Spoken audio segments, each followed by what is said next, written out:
बिस्मिल्लाहिर्रहमानिर्रहीम। अस्सलामुअलैकुम मेरे प्यारे बहन भाइयों, उम्मीद है आप सब लोग अल्लाह के फजल से ठीक ठाक होंगे। मैं हूं मुस्कान खान और मैं आप सब लोगों को अपने चैनल मुस्कान डेली कुकिंग पर वेलकम करती हूं। तो आज आपकी बहन आप लोगों के लिए बहुत ही टेस्टी 5 मिनट में झटपट से बनने वाले ऐसे नाश्ते की रेसिपी लेकर आई है जो कि बच्चों और बड़ों सबकी फेवरेट होने वाली है। और दूसरे, इससे माओ की जिंदगियां भी आसान हो जाएंगी क्योंकि इन्हें अलग से बच्चों के लंच बॉक्स के लिए नाश्ता नहीं बनाना पड़ेगा, बल्कि यही नाश्ता वो बच्चों को टिफिन में भी दे सकेंगी। और इसमें हम एक ऐसी चीज डालेंगे जिससे ये नाश्ता बच्चों का फेवरेट हो जाएगा और वो रोजाना लंच बॉक्स फिनिश करके आएंगे और फिर रोजाना इसी नाश्ते की फरमाइश करेंगे। तो चलिए देख लेते हैं कि इसे कैसे बनाना है। और फिर अगर रेसिपी पसंद आए तो वीडियो को लाइक करके फैमिली फ्रेंड्स के साथ जरूर शेयर कर दें और अगर चैनल पर नए हैं तो चैनल को भी सब्सक्राइब कर लें। तो इस 5 मिनट में झटपट से बनने वाली रेसिपी में ना तो आप लोगों को आटा गूंदना पड़ना है और ना ही पेड़ा करना पड़ना है, बल्कि आपने एक बाउल लेना है और इसके अंदर आपने 1 कप मैदा डाल देना है या सफेद आटा जो भी आपके पास है वो ले लें। और इसके अंदर आपने 1/4 टीस्पून नमक डालना है और 1/4 टीस्पून आपने कुटी लाल मिर्च डालनी है। इससे बहुत ज्यादा जो है वो मिर्चीला नहीं बनेगा, बल्कि एक टेस्ट आएगा, फीका सा पराठा जो है वो नहीं लगेगा। तो यहाँ पर आपने पहले खुश को मिक्स कर लेना और फिर इसके बाद अब आपने थोड़ा थोड़ा पानी करके डालना है, ताकि यकदम पानी डाल देंगे तो वो बहुत ज्यादा पतला हो जाएगा। थोड़ा थोड़ा पानी डालते जाएं और इसको मिक्स करते जाएं। तो यहाँ पर देखें, पहले मैंने बिल्कुल आधा कप पानी डाला है और इसके बाद मैंने आधा कप पानी डाल दिया। मुझे तो पता है कि मैंने कितना पानी डालना है, लेकिन आपको बताने के लिए मैं ये कह रही हूँ कि आपने थोड़ा थोड़ा पानी डालना है। तो यहाँ पर 1 कप भी पूरा डाल जाएगा और फिर इसके बाद हमें हाफ कप पानी जो है वो और डालना पड़ेगा, यानी कुल जो है वो 1.5 कप हमें पानी यहाँ पर डालना पड़ेगा। तो यहाँ पर आपने थोड़ा थोड़ा पानी करके इसका बैटर बना लेना है। तो ये देखें, इस कंसिस्टेंसी में इसका बैटर जो है वो होना चाहिए, ना तो बहुत पतला हो और ना बहुत ज्यादा गाढ़ा हो, क्योंकि अगर ज्यादा गाढ़ा होगा तो जब आप रोटी बनाएंगे ना तो वो फट जाएगी। तो अगर बहुत पतला होगा तो फिर आपकी रोटी जो है वो भी सही तरह से नहीं बनेगी। इसलिए बैटर का सही तरीके से बनाना जो है वो बहुत जरूरी है। लेकिन यहाँ पर आपको परेशान होने की जरूरत नहीं, 1-2 दफा प्रैक्टिस करेंगे तो इंशाल्लाह ताला आपसे बन जाएगी। क्योंकि पहली दफा तो देखें, हर किसी से नहीं कोई चीज अच्छी बनती, हर बंदा जो है वो प्रैक्टिस करता है तो उससे बनती है। इसलिए आप लोगों ने परेशान नहीं होना। और इस तरह मैंने रोटी की वीडियो डाली हुई है तो बहुत सारे मेरे व्यूअर्स जो हैं वो कह देते हैं कि हमसे रोटी नहीं अच्छी बनी। तो मैं उन्हें यही कहती हूँ कि बार बार बनाओ, ट्राई करो तो इंशाल्लाह अच्छी बनेगी। और फिर वही व्यूअर जो है वो कमेंट कर रहे होते हैं कि बहुत अच्छी बनी। और आपने इसको इस कंसिस्टेंसी का बनाना है कि ये देखें, जब फिंगर लगाते हैं ना तो ये आपस में ना जुड़े। और फिर इसको बनाने के बाद अब हम इसको ढककर 5 मिनट का रेस्ट देंगे। और जब 5 मिनट का रेस्ट देंगे ना तो दोबारा से ये थोड़ा सा गाढ़ा हो जाएगा। और अगर आपको थोड़ा सा पानी डालना पड़ा तो दोबारा से भी डाल सकते हैं। तो इसको हम रेस्ट करने देते हैं और दूसरा काम कर लेते हैं। अब हम एक फ्राई पैन चूल्हे पर रखेंगे और इसके अंदर 1 टेबलस्पून हम मक्खन डालेंगे, क्योंकि हम ये बच्चों के लिए बना रहे हैं ना, और बच्चों और बड़ों सबके लिए मक्खन जो है वो बहुत फायदेमंद होता है। और इसके साथ ही हम 1 टीस्पून सरसों का ऑयल या कोई भी जो भी ऑयल है आपके पास वो डाल दें, ताकि मक्खन जो है वो जले ना। जब मक्खन अच्छी तरह से मेल्ट हो जाएगा तो हम इसके अंदर 1/2 टीस्पून साबुत सफेद जीरा डालेंगे। और इसके बाद अब हम इसके अंदर 1 टेबलस्पून भरकर फाइनली चॉप किया हुआ लहसुन डालेंगे। और यहाँ पर आपने 1 मिनट के लिए लहसुन को भी सौते करना है। और बच्चों को बचपन में आदत डालें कि वो लहसुन खाएं, क्योंकि लहसुन जो है वो हमारी सेहत के लिए बहुत फायदेमंद होता है। और जब आप बचपन से उनको आदत डालेंगे ना तो उनको लहसुन वाला फ्लेवर जो है वो बहुत अच्छा लगने लग जाएगा, क्योंकि गार्लिक ब्रेड और गार्लिक पराठा, ये सारी चीजें जो है वो बहुत मजे की लगती हैं। तो यहाँ पर इसको हल्का सा सौते करेंगे और इसके बाद एक बड़े साइज का फाइनली चॉप किया हुआ आपने प्याज लेना है और वो प्याज डालेंगे।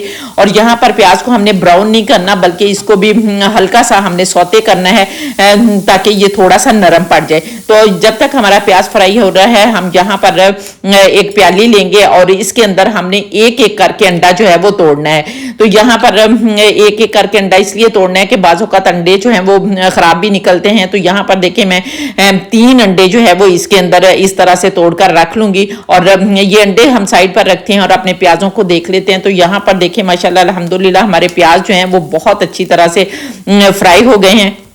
अब हम इसमें 2-3 चॉप की हुई सब्ज मिर्चें डालेंगे और 1 मिनट के लिए इनको भी सौते कर लेंगे। और इसके बाद हम इसके अंदर 2 टेबलस्पून अब शिमला मिर्च डालेंगे और शिमला मिर्च भी यहाँ मैंने बहुत बारीक बारीक करके चॉप कर ली है और इसको भी 1-2 मिनट के लिए हल्का सा फ्राई कर लेंगे। और यहाँ पर फ्राई करने के बाद अब हम इसमें कुछ पाउडर मसाले डालेंगे, जिसमें ½ टीस्पून से कम आप हल्दी पाउडर डाल दें और ½ टीस्पून धनिया पाउडर डाल दें, ½ टीस्पून जीरा पाउडर डालेंगे और ½ टीस्पून सुरख लाल मिर्च पाउडर डालेंगे। और यहाँ पर इन मसालों को भी हल्का सा जो है वो हम फ्राई कर लेंगे। और यहाँ पर देखिए बहुत सारे लोग कहते हैं कि आपने मसाले जो हैं वो ज़्यादा डाल दिए, तो ये कोई हार्ड एंड फास्ट रूल नहीं है, आप मसाले कम खाना चाहते हो तो कम भी डाल सकते हैं। तो यहाँ पर इनको हल्का सा फ्राई करने के बाद अगर इसमें काली मिर्च डालना चाहते हैं तो 1/4 टीस्पून काली मिर्च डाल लें और हल्का सा मिक्स करें। और इसके बाद जो हमने अंडे तोड़ कर रखे हुए हैं ना, वो अंडे डाल देंगे।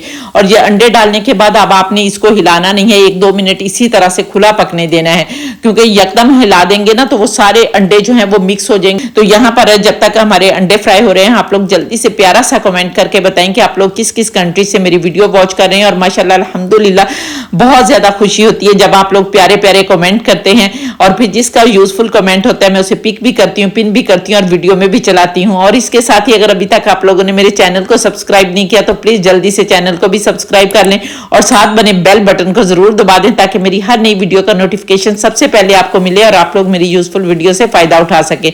और यहाँ पर देखें अब जब हल्के से अंडे जो है वो पक जाएंगे, फिर हमने इनको हिलाना है और ताकि थोड़े थोड़े चंक्स जो है ना वो इनके बने रहें। और इसके अलावा मैंने अंडे की बहुत सारी रेसिपीज अपने चैनल पर अपलोड की हुई हैं, जिनको आपने बहुत पसंद किया, अगर नहीं देखी तो वो भी जरूर देख लें। तो यहाँ पर देखें हमारे अंडे जो हैं वो काफी हद तक फ्राई हो गए हैं, लेकिन मुझे लगता है कि मैं नमक डालना भूल गई थी, तो चलो चख लेते हैं। हाँ बिल्कुल नमक नहीं डाला, तो अब हम इसमें ½ टीस्पून नमक डालेंगे, अच्छी तरह से मिक्स करेंगे। और मिक्स करने के बाद अब हमने 4-5 पत्ते पुदीने के हाथ से तोड़कर इसमें डालने हैं, क्योंकि पुदीने का फ्लेवर जो है वो बहुत मजे का लगता है। और इसके साथ ही हम इसके अंदर 2 टेबलस्पून चॉप किया हुआ सब्ज धनिया डालेंगे। और अब हम इसमें एक बहुत ही मजे की चीज डालेंगे, जिससे ये नाश्ता जो है वो बच्चों का फेवरेट हो जाएगा, वो है चीज। यहाँ पर आप चेडर चीज भी डाल सकते हैं और मोज़रेला चीज भी डाल सकते हैं। पर देखिए मेरे पास स्लाइसिस में चीज है और इसको मैं काट कर डाल दूंगी। और यहाँ पर चीज जो है वो आप अपनी मर्जी के मुताबिक कम या ज्यादा जो है वो कर सकते हैं। इसी तरह अंडे भी आप अपनी फैमिली को मद्देनजर रखते हुए या अपने बच्चों को मद्देनजर रखते हुए जितने ज्यादा हैं वो अंडों की तादाद भी आप ज्यादा कर सकते हैं। तो यहाँ पर चीज डालने के बाद भी हमने 1-2 मिनट के लिए मिक्स करना है, क्योंकि काफी गर्म है तो खुद ही चीज जो है वो मेल्ट हो जाएगी। अब यहाँ पर हमारे अंडे जो हैं वो तैयार हो गए हैं। अब हम इनको एक प्लेट में डाल देते हैं ताकि हल्के से ये ठंडे भी हो जाएं। और दूसरी तरफ अब हम पराठे बना लेते हैं, क्योंकि आज हम एग चीज पराठा बनाने वाले हैं या एग पराठा बनाने वाले हैं। तो इसके लिए अब हम फ्राई पैन चूल्हे पर रखेंगे और इसको ऑयल से हल्का सा जो है वो ग्रीस कर लेंगे। और इसके अंदर अब आपने ये वाला 1 कप जो है वो इसके अंदर बैटर डालना है। और बैटर डालने के बाद आपने इस तरह से फ्राई पैन को पकड़ कर ना सारे हिला देना है, तो खुद ही वो फैल जाएगा हर तरफ से। तो ये 1 मिनट भी नहीं लगेगा, तो ये पक जाएगा। जब एक तरफ से हल्का सा ये पकने का निशान आ जाए ना, तो फिर आपने इसको जो है वो पलट देना। तो यहाँ पर देखें ये पक गया, अब हम इसको पलट देते हैं। और जब हमने पलटना है ना, तो इस साइड पर अब आपने जो अंडा बना कर रखा है ना, वो अंडा डाल देना। और इस तरह आपने लंबी सी लाइन जो है उसमें अंडा डालना है। आप हाथ से भी डाल सकते हैं, कोई मसला नहीं है। हाथ से खाते हैं ना, सुन्नत रसूलुल्लाह सल्लल्लाहु अलैहि वसल्लम है, तो आप हाथ से भी डाल सकते हैं। और डालने के बाद आपने इस तरह से दूसरी साइड से पकड़ना है और फ्लिप कर उसके ऊपर ला के रख देना। तो यहाँ पर इस तरह से आपने कर देना है। तो ये देखिए कितना आसान है कि झटपट से बन जाने वाली चीज है, कोई भी तरद्दुद नहीं करना पड़ना, ना कोई पेड़ा, ना कोई आटा गूंदना, कुछ भी नहीं करना पड़ना। और झट से आपने ये नाश्ता जो है वो तैयार कर लेना है। फिर आपने इसके ऊपर आप ऑयल लगाना चाहते हैं तो लगा लें, नहीं लगाना चाहते तो कोई मसला नहीं है, ना लगाए तब भी बन जाएंगे। बहरहाल हल्का सा ऑयल जो ब्रश के साथ लगा लें, दोनों साइडों पे ऑयल लगा लें, ग्रीस कर लें और इस तरह घुमा घुमा कर आप पराठे को पका लें। और यहाँ पर देखिए दोनों तरफ से हमारा पराठा बन गया है। और फिर आप चिमटे की मदद से पकड़ के इसको साइड से नीचे से भी पका लें, ताकि उधर से जो है वो कच्चा ना रहे। और इस तरह से ये देखें हर तरफ से मैंने पराठे को अच्छी तरह से पका लिया है। तो अब हम इसे निकाल लेते हैं और मैं इसी तरह से सारे पराठे बना लेती हूँ और फिर आप लोगों को दिखाती हूँ। तो ये देखिए माशाल्लाह अल्हम्दुलिल्लाह सारे पराठे जो हैं वो हमने झटपट से बनाकर तैयार कर लिए हैं। तो ये देखिए माशाल्लाह अल्हम्दुलिल्लाह इतनी प्यारी खुशबू भी आ रही है और बहुत मजे के लग रहे हैं कि बेख तैयार करने को दिल कर रहा है। फाबिया ये लाई रब्बी कुमत का ज़ीबान कि मेरे परवरदिगार ने कितनी प्यारी प्यारी नेमतें दी हैं जिनको हम बनाते खाते और अल्लाह का शुक्र अदा करते हैं। तो उम्मीद है कि आपको मेरी रेसिपी पसंद आई होगी। अगर रेसिपी पसंद आई है तो जल्दी से मेरे चैनल को सब्सक्राइब कर लें और अगर आप लोग इस रेसिपी को टिकटॉक पर देख रहे हैं तो फिर इसे रीपोस्ट भी कर दें ताकि दूसरे फ्रेंड्स भी इससे फायदा उठा सकें। और इंशाल्लाह ताला नेक्स्ट वीडियो में आपसे दोबारा मुलाकात होगी। तब तक के लिए अपना बहुत सारा ख्याल रखें और मुझे भी अपनी दुआओं में याद रखें और इसके साथ ही इजाजत दें। अल्लाह हाफिज।